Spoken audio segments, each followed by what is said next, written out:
This is your Chargers linebacker, Daiyan Henley, and you're tuning in with Chargers Unleashed. Welcome to another edition of Chargers Unleashed. Jake Hefner and Wolkenstein here with you from the LAFB Network. If this is your first time tuning in the show, make sure you hit that like and subscribe button on YouTube. You can also follow us on Facebook, Twitter, Instagram, Spotify, and Apple Podcasts. Dan Wolkenstein. Oh, it feels good.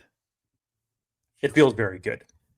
Normally I would have to put like the chime sound effect in here to get you excited, but no more. You should probably no more. Try to dub in just, like the NFL on CBS, tunes, anything that as it relates to football in general being back.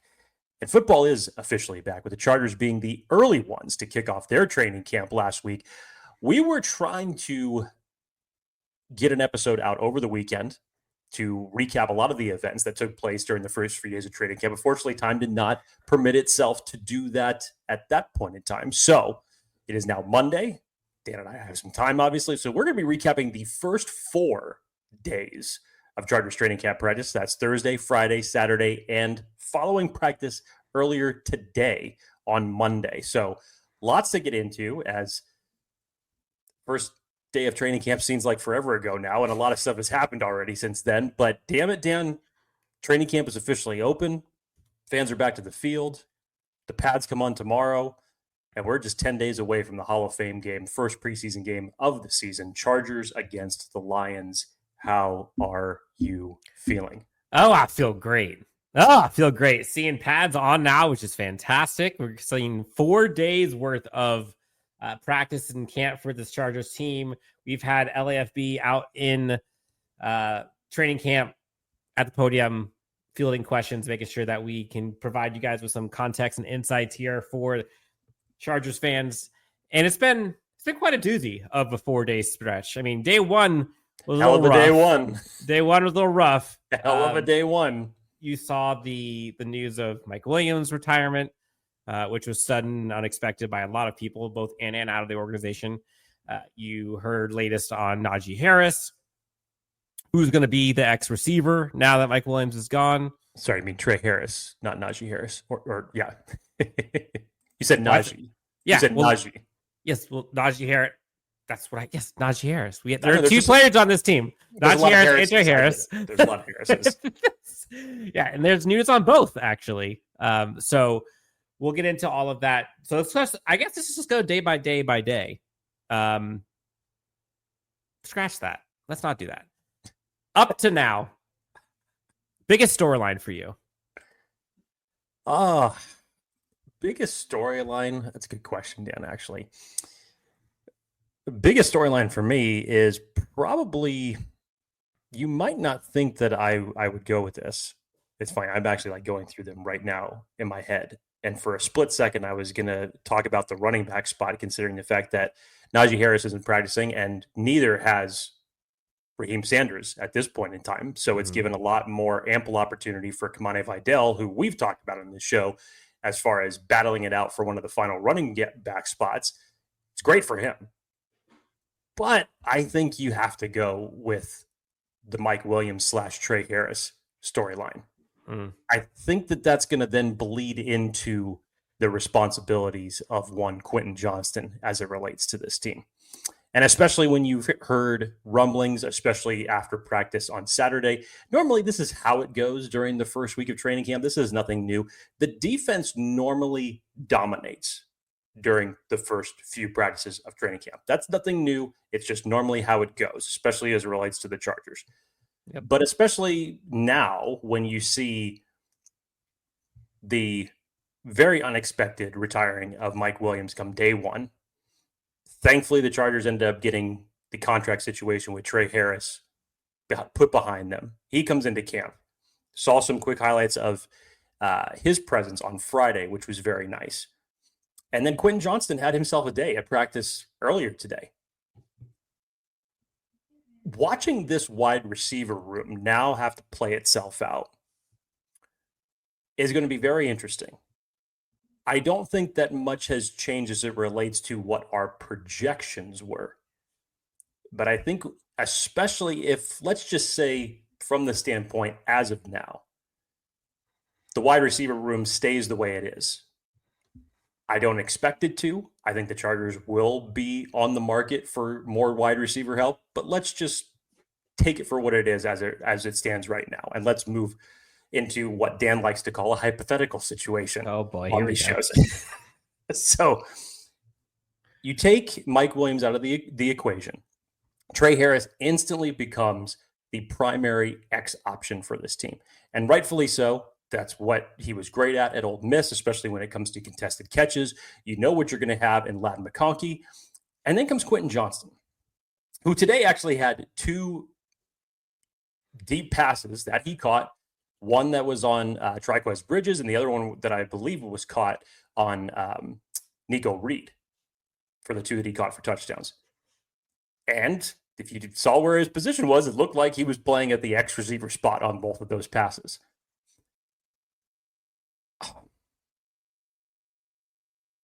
Dan, I don't want to take too much time in this because I know you have a lot to say on this as it relates to Quentin, and I'm not here to knock Quentin at all.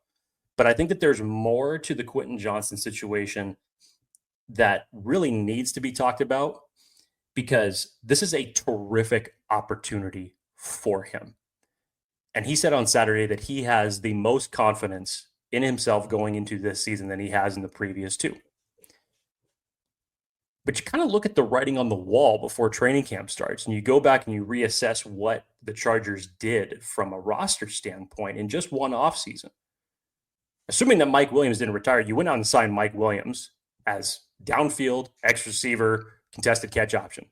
You go out and you draft Trey Harris as a downfield contested catch option. You also draft KLS in the same draft, who's a speedster, can also go get the deep balls. You signed Ladd McConkey 1 year ago. That's 4 players through free agency and the draft that you invested in for a wide receiver spot. This comes 2 years after Quentin Johnston is drafted. Let alone the Jalen Reagors and... Yes. I didn't even mention DJ Chark in that conversation, even though technically nobody saw DJ Chark until the last game of the season last year. But nonetheless, you kind of see the writing on the wall that I think that the Chargers are trying to cover their bets. Because while the rookie season of Quentin Johnston was a rough one, there were improvements made in year 2. I think you kind of figured out some good things and some bad things from year 2 for Quentin. I think this coaching staff figured out what works best for Quentin. And I don't believe that it's as an X receiver. Where he can get most productive, and Dan, you were tweeting out over the weekend some of these clips of him, is more slotted for the Z receiver spot. Get him out into space. Get him open to move across the field. That's where he does his best work. So I'm interested to see how this is all going to shake out as these next weeks of training camp move forward, as the preseason moves forward. And ultimately, when we get into the regular season, are you going to keep him there? If the Chargers don't go out and get another free agent option at wide receiver, are you going to try to make Quentin Johnston, capable of playing both?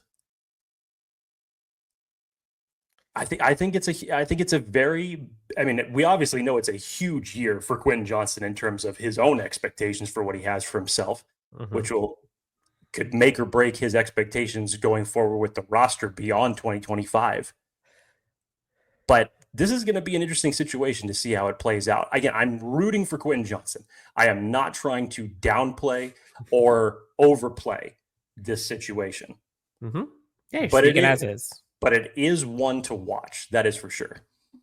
So your answer to the biggest storyline is wide receiver watch? First 4 days of training camp, yes. So far. Okay. Yes.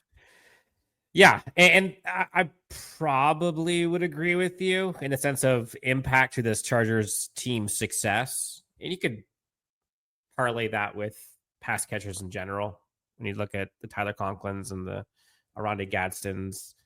But yeah, the Mike Williams retirement is a big one. And that puts a lot of pressure on the rest of this crew, and probably none more so than Quentin and Trey Harris. And Quentin, if you're relying on him to be your X receiver, which Greg Roman said he can do, you're hoping that he can improve in the things that he was probably the worst at.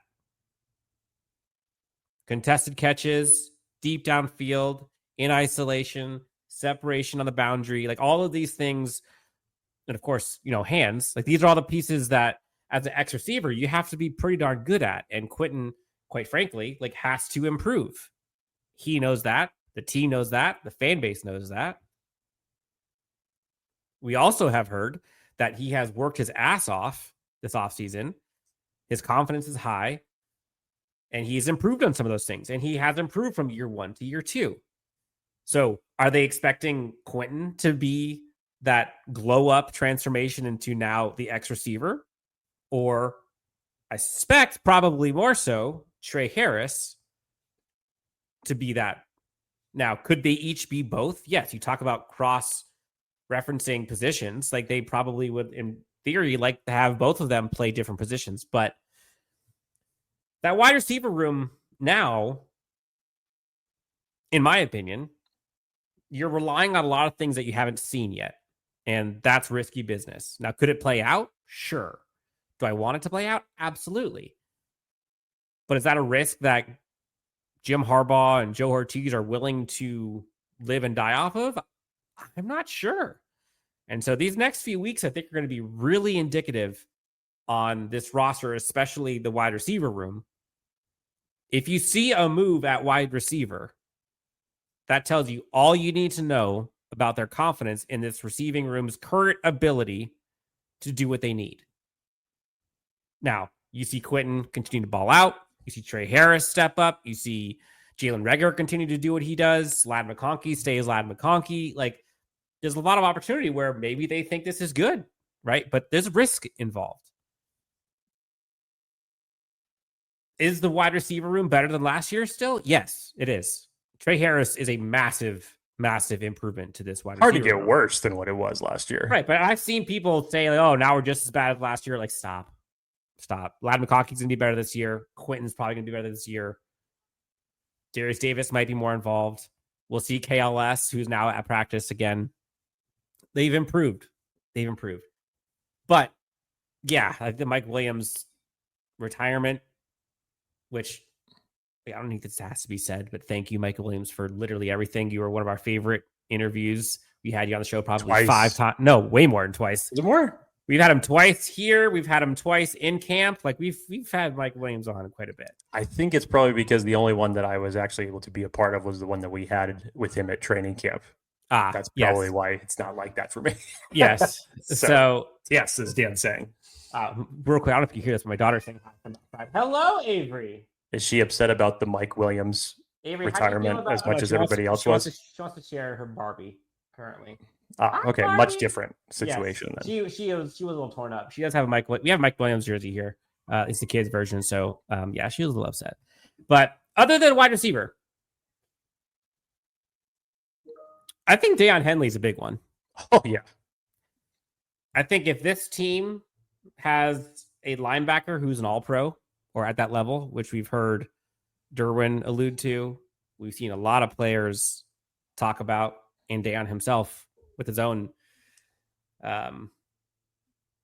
expectations he has on himself. This defense with a nasty linebacker is going to be fun to watch. And we haven't even talked about Junior Colson, which that's another storyline kind of blending in with that. But that combo, I think, is an important one. The other one, I guess, if you were, there's a bunch of storylines that we're going to kind of go into rapid fire here. But if I had to take another big one, I think it has to be Omarion Hampton. It has to be. Sure. If you ask me what is the single biggest transaction, quote unquote, that reshapes this team, it's probably him. I think it's him more so than Trey Harris, more so than any of the free agents we saw this team get. Maybe Mekhi Becton. Yeah, that there's an argument there. But he changes the style in which this team wants to play. And you pair Mekhi with him, and you see kind of him showing out already, like that's a big deal. That's a big deal. Other stories. Elijah Molden, Jake. Nice to get that news yesterday. Yep. Off the pup list, now in pads, now working out. Rashawn Slater is in the building. Working off to the side. Working off to the side, but working off to the side is better than not being there at all. Like, True. This might be one of those like hold-in type situations, which he doesn't need to prove a damn thing to me. So, fine. Yes. He didn't practice on Saturday, as coaches said that it was considered a rest day for him. Yes. Staying on the offensive line, Dan, if we go by the timeline in which Jim Harbaugh said that he was going to have the left guard and center situation figured out, remember he had said about a month ago, maybe it was around the time of OTAs and minicamp, that his expectation was that he was going to have that situation, that idea of who was going to be slotted where, about after 8 to 10 days of training camp. So if we're going practices, we just completed the 4th day of training camp practice. There's a lot of practices this week for the Chargers. I believe there's actually 6 days of practice that they have, which means going into the Hall of Fame game next week, we should have a pretty damn good idea as far as what the rotation is going to look like moving forward for the next several weeks.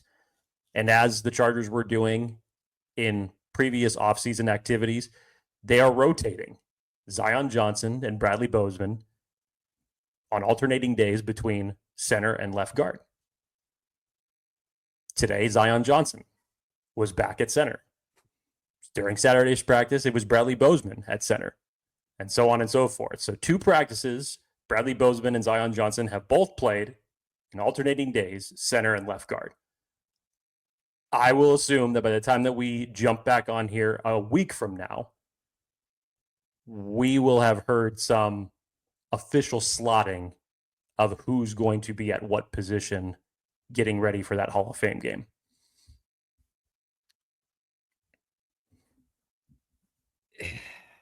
How do you feel about this right now? Are you confident? Are you worried? Like, what 1 to 10, 1 being like this team is going to get absolutely trucked, 10 being we got all pros across the board.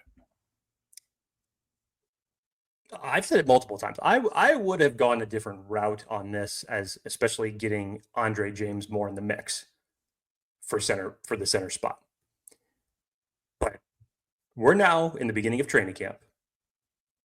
Everything that Jim Harbaugh and Joe Ortiz that they have told us is exactly how they planned on carrying out their vision as it relates to this position. Again, I gave it 2 scenarios. By the time that we hit week 1 of the regular season, it was either going to be Daiyan Johnson at center or it was going to be Andre James.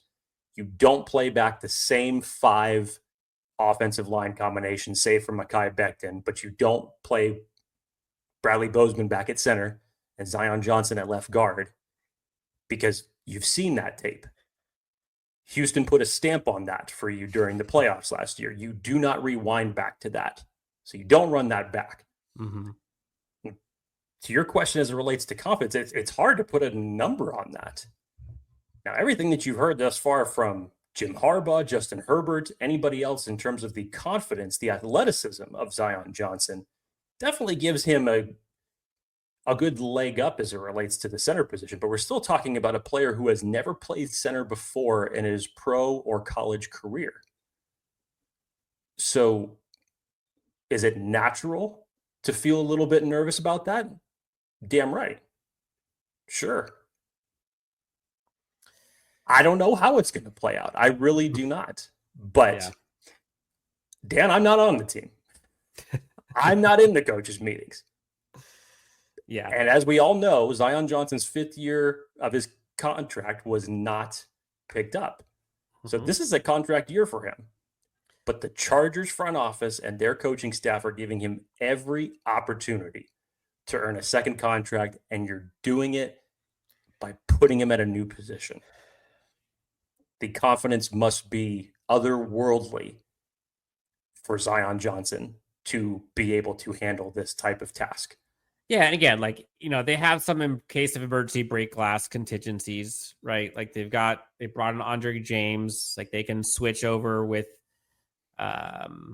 Bozeman and Johnson if they need to, right? There's some other, they drafted the guard, right? Like they have some options, so they're not thin of options. It's just which one of them will be like the starting caliber that you can rely on. That's the question.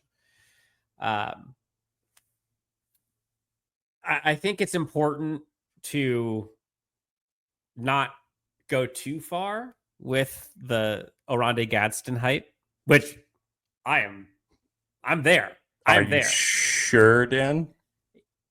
I think context matters, and I think you have to put this in perspective of two things can be true. Is Oronde Gadsden the most athletic tight end this Chargers team has on the roster? Yes, clearly, by far. I think he has the most potential in terms of explosiveness, right? To do work that's going to be on Sports Center, that's going to be showcased on highlights on Twitter. Like, that's Oronde Gadsden. But I'm not necessarily sure if he's going to be the one that's going to be tight end one who gets the most targets. Like, I think that's Tyler Conklin. He is reliable, dependable. I think that's the guy that this Chargers team trusts right now. Did not expect that answer coming from you, of all people. I don't know why. I think I said this like a month ago. Like, honestly, I love Oronde Gadsden. I think he's going to be a stud. I was so high and still am so high on him. But I think we need to temper expectations on what you're going to see from him. Because right now it sounds like, oh, he's diamond in the rough, going to be all pro year one. Pro Bowl year one. I don't know tight end one. Hell. I don't think that we need to go that far. Listen to some of the people talking about it. I'm with you. But what I'm saying is, I think him getting even just becoming tight end one, I think is going to be hard in year one. In terms of targets. Yeah. Interesting. Yeah. But in terms of explosive plays, dynamic plays that you haven't seen Chargers tight ends do, yes, that is him. But like, let's pump the brakes on, I don't know. Well, then tell 86 to stop doing these highlight reel catches and making everything look good, and the rapport with Justin Herbert. All of that is great, essentially hitting the ground running since rookie minicamp. Go out and tell him to stop doing it so that everybody can, not be buying stock. I know. Again, I understand why people are excited about him, but at the same time, you also have a veteran tight end here who I think this staff trusts that's going to have to get beat. Now, put them both out there. Sure. I love that. 2 tight end sets. Let's rock. Right? Like, cool. Yeah, I think the Najee Harris, not Trey Harris, Najee Harris news, unfortunate, crazy, ridiculous. But him not being there opens the door for those other running backs, like you mentioned. Chargers signed, is it Raheem Lane? They had Hines? They had Naheem Lane. I don't know why I said Raheem Lane. Jeez. You were going with a combination of Rocket Sanders and some other player. Naheem Hines, is that who it is? I believe that they tried him out. I don't believe that they actually signed him. Ah, okay. Yes. So they're looking for that kind of complementary style. Again, he is not the same kind of running back as a Najee Harris and an Omar Hampton. So don't think, oh no, Najee Harris is now out. Like they're different, very different types. Running back room is interesting. We talked about offensive line. I think the secondary, Jesse Minter's talked about a lot about the depth of that room. I think they're really high on Dante Jackson. We'll see what Cam Hart-Target still look like. But again, like that, I think that's like one of the easiest in Jesse Minter I trust and Steve Klingskill I trust. Next, like I doubted it last year and I looked like a fool. So not doing that again. Jake, what do you make of the interior defensive line?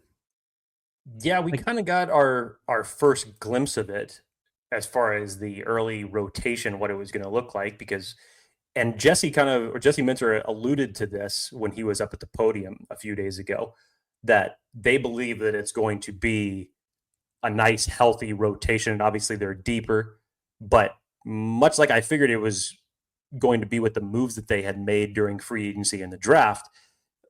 You're trying to basically replace the production of Poona Ford and Morgan Fox by a committee in this circumstance. And I'm so interested to see how this is ultimately going to play out. So your starters that you had for the first days of practice up front was Tyler Tartan and Deshaun Hand. That was your starters at the interior defensive line position. Then you obviously had Thule and Khalil Mack at your edge spots there. How much work is Naquan Jones now going to get? How much work is Jamari Caldwell going to get? We have heard throughout the offseason. Yes, we've heard throughout the offseason about how confident and expectations that this coaching staff has for Justin Ebogbe. That's 6 right there that we were just talking about. Yeah, what is Scott Matlock? What is ultimately going to be the rotation for all these guys? Because here's the great thing about the situation that the Chargers have themselves in is now you have a room of guys who can be great at one thing that you need. I don't really think that there is until I actually see it, because I know obviously Tyler Tartan is going to get the opportunity to step up more in a leadership role going forward with this team. I think you're going to look to Deshaun Hand to do that as well, given that he's a veteran of that locker room. But you kind of have a bunch of guys that could be a jack of trades, master of none, or guys that are great at one thing, and that's specifically what you need them for. So what's the rotation going to be? Jamari Caldwell might end up being the most versatile defensive lineman that you have on your team in terms of what he can do against the run and getting after the quarterback.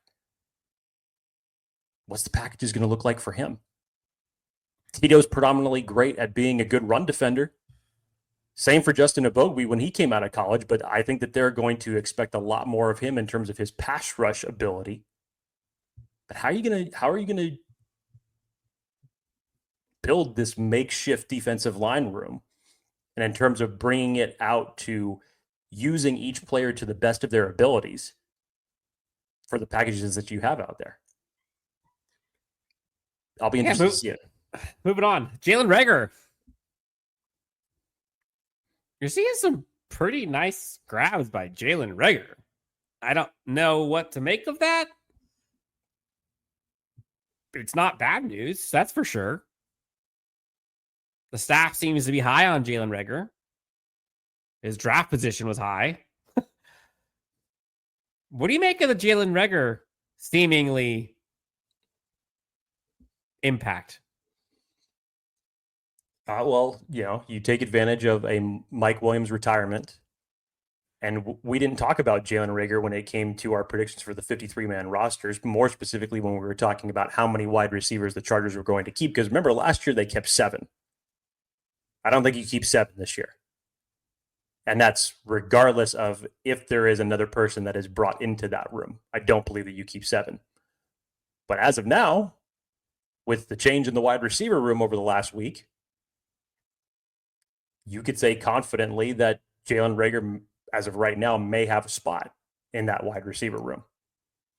Now, you're asking me what I think about the catches from Jalen Reagor? Great. Good for him. He and QJ essentially have handled a lot of the deep ball highlights over the first 4 practices. It's good. Just got to see it during the regular season. Yes, and when you do catch it, please hold on to it on the sideline within the 5-yard line. It'd be great. It'd be wonderful. RJ Mickens. So let's talk about some of the rookies. We talked about Gadsden already. RJ Mickens has had an interception so far. Trey Harris is now out there in pads. I haven't really seen or heard much about the Jamar Caldwell stuff, but so far, the rookies seem to be as advertised. KLS is now out there, which is a sight to see. Great news. But Omarion Hampton, Trey Harris, Gadsden already providing huge impact. If KLS can as well, that'd be massive. RJ Mickens fighting for a roster spot right now, putting in impact plays early. We'll see if this rookie class can continue.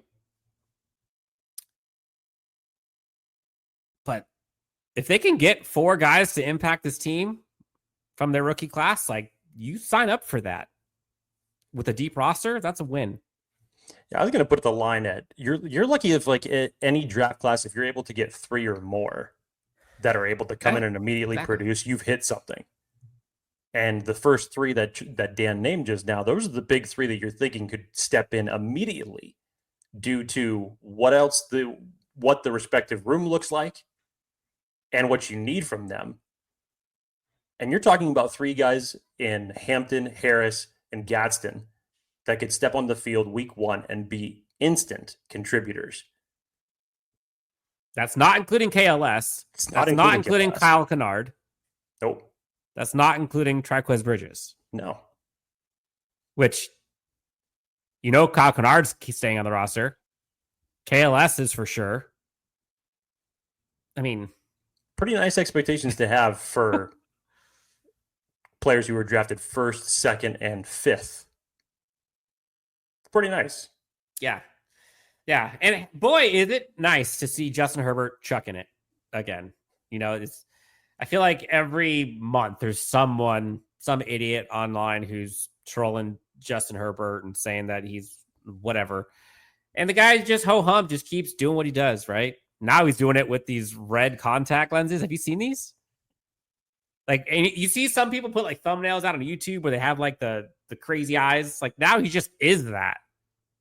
But Justin's throwing darts. I mean, that throw he gave to Jalen Reagor in the corner, that deep one, insane. I mean, take your pick from the highlights that you've seen, whether it's his, whether it's the one to Trey Harris, whether it's the 2 today from Quentin Johnston.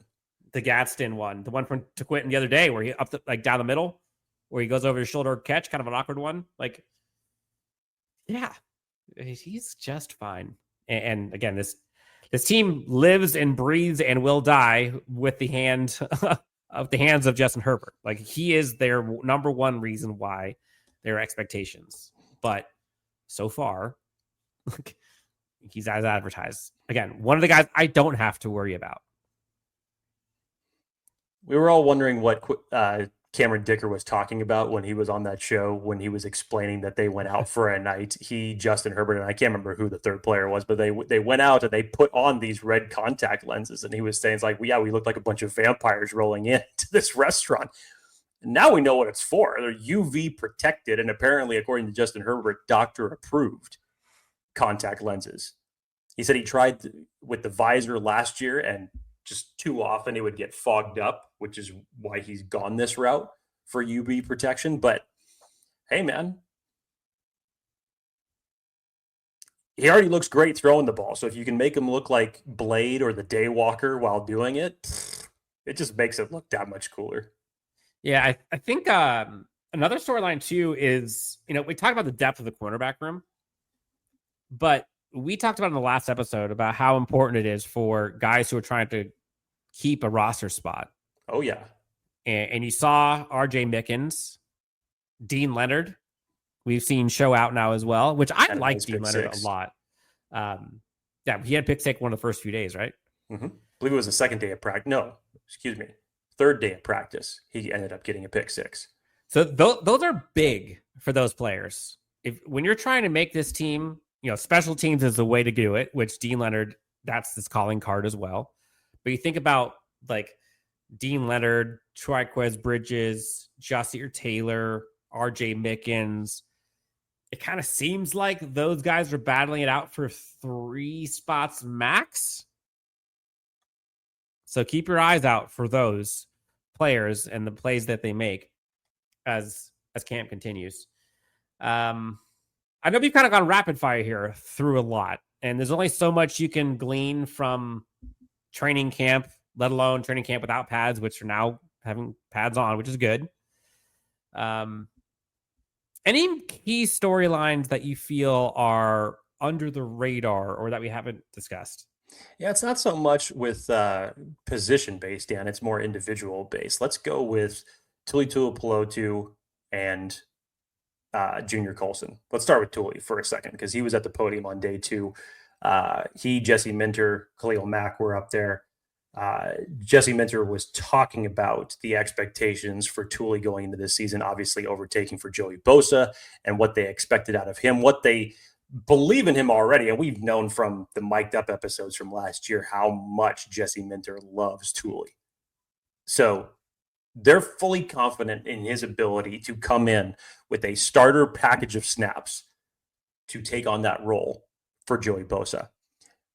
Second of all, when Tuli got up on the at the podium and he was talking about, the standards for himself, how could you come up with any better answer when he says, my standard is to play to Khalil's standard?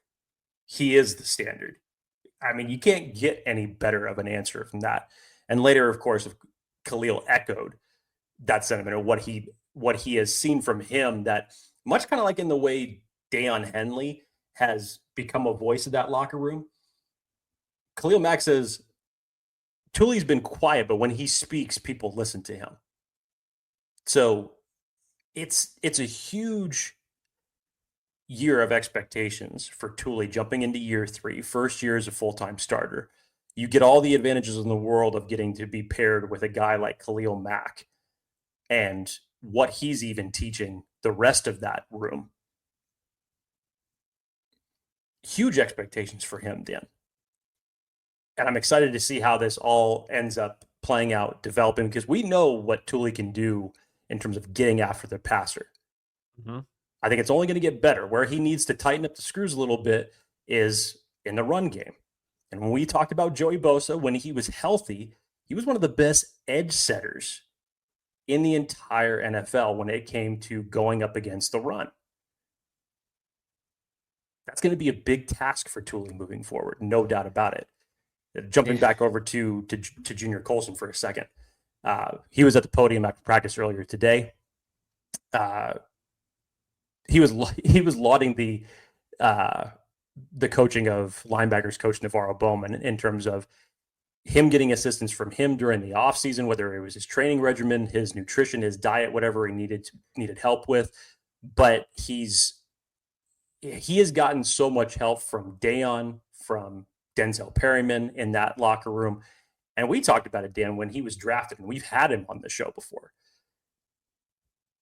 You had mentioned earlier, the Chargers with a Daiyan Henley type linebacker, the way that he played last year, what we've already seen of him as a full-time starter in year 2 in these early days of camp.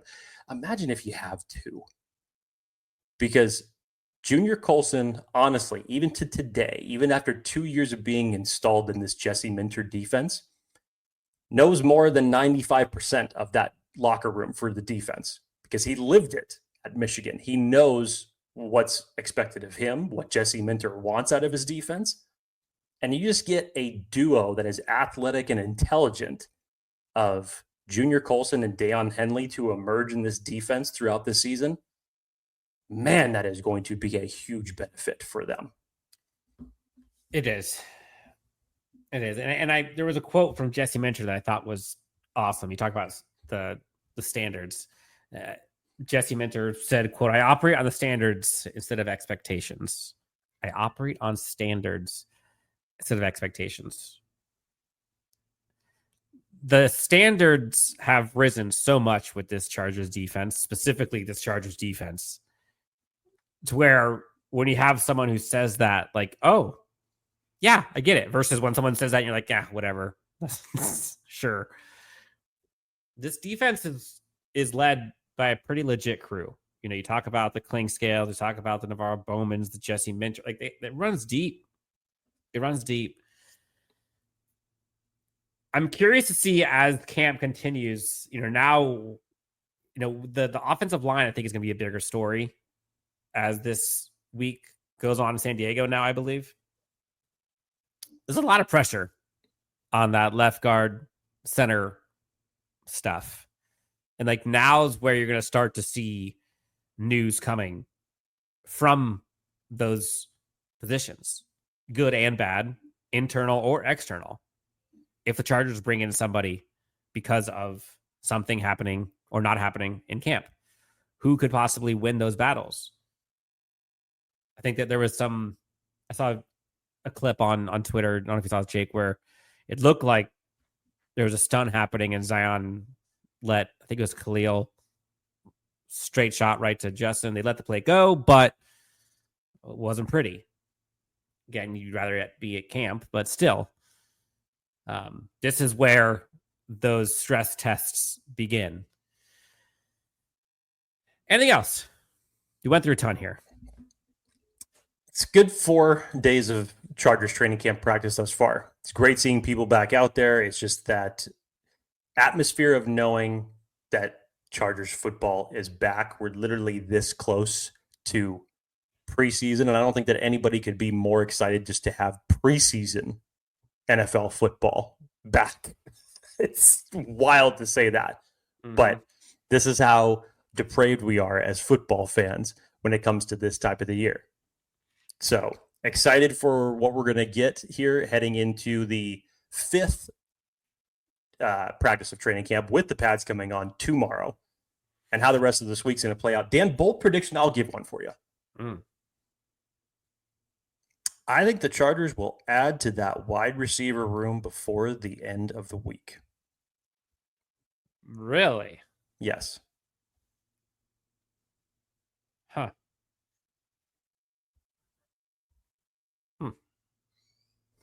We'll see. We shall see. This is fun. I'm excited. I think right now for me, probably the biggest storyline of this entire camp so far has been / could be the emergence of Quentin due to the Mike Williams retirement, like that 1-2 combo thing. Now, again, we'll see. But Trey Harris is a big one. We'll see once pads come on, things change, right? Like, let's see how Oronde Gadsden looks and how much play he gets when the pads are on. We'll see how Zion, we'll see how Bozeman look with pads on. Could we see an Andre James sighting due to all of this? We'll see how the defensive line, the interior defensive line specifically look. Go to Kyle Kennard, see how he starts looking, right? Like, this is where testing begins, and we are here for it. We have a preseason game in like less than 2 weeks. This is amazing. Feels great. Dan, before we jump, Twitter's a great thing when it comes, especially when it comes to live shows. We already know that Antonio Gates is going to be honored here within the next week, getting his Hall of Fame induction. But speaking of another legend of the Chargers franchise, Philip Rivers and the Chargers decided to post a video. And not that we didn't think that this wasn't going to happen, but just to make it official, he comes on and he says, "My name is Philip Rivers and I'm retiring as a Charger." Of course he is. Of course he is. Yeah, get your Kleenex ready for this one. So, good Lord. Yep. I think I saw something online where they had a mic open for folks to go and tell their favorite stories about him. Man, put me in front of that mic. Put me in front of that mic. I would love to tell it because I know the exact story. I know the year and I know the practice. Best part is it's not even on the field related for my story. And it wasn't even this decade. That's right. It wasn't even this decade. But long story short, it was actually the first training camp that I got a chance to participate in out on the field when I shadowed Eric Williams at the time when he was covering the Chargers for ESPN. Are you going to tell us? Is it a cliffhanger for later? Tell you what, yeah, we'll leave it as a cliffhanger for later. There's your tease for maybe something that I'll cover in the next episode through the midst of what we get through the training camp week for the Chargers. Okay, deal. If you haven't done so already, please follow Ryan Anderson over at LAFB, our colleague. He has been out at camp the last few days. He's written up a few stories. I think he just wrote a story today about the kind of the top 3 storylines with camp battles. So go check out his work. He is on X as well. And until the next episode, Jake, stay frosty, as the director would say. I don't know why I'm saying that right now. Jake's wearing a short sleeve shirt, not a hoodie. Great quote. Yeah. Jesus, we waited until the last second possible of podcast. It's hot here to talk about my attire. If you want to show off the guns, like, please feel free. You almost made it out. We're so close. Okay, I'm saying this because I'm jealous. Okay, if I could have the arms of steel as Jake Hefner, I'd be walking around tank tops, swole. but I don't. So I just wear regular t-shirts. And that's okay. That's a compliment, Jake. Take it. That's a compliment. That's a Good great thing to wrap up the show on. Yes, it is. I agree. There they are. For Jake Hefner, you can find him at Jake D. Hefner, myself at Dan W. Sports. Thank you so much for tuning in to Chargers Unleashed. And we'll talk to you. Wow, we'll talk to you. Talks to you. Any other bloopers that I can do? I'm happy to provide you. Got 5 more seconds, so if you can think of any, get them out now. Ow now, brown cow. Ow now, brown cow. Okay, bye.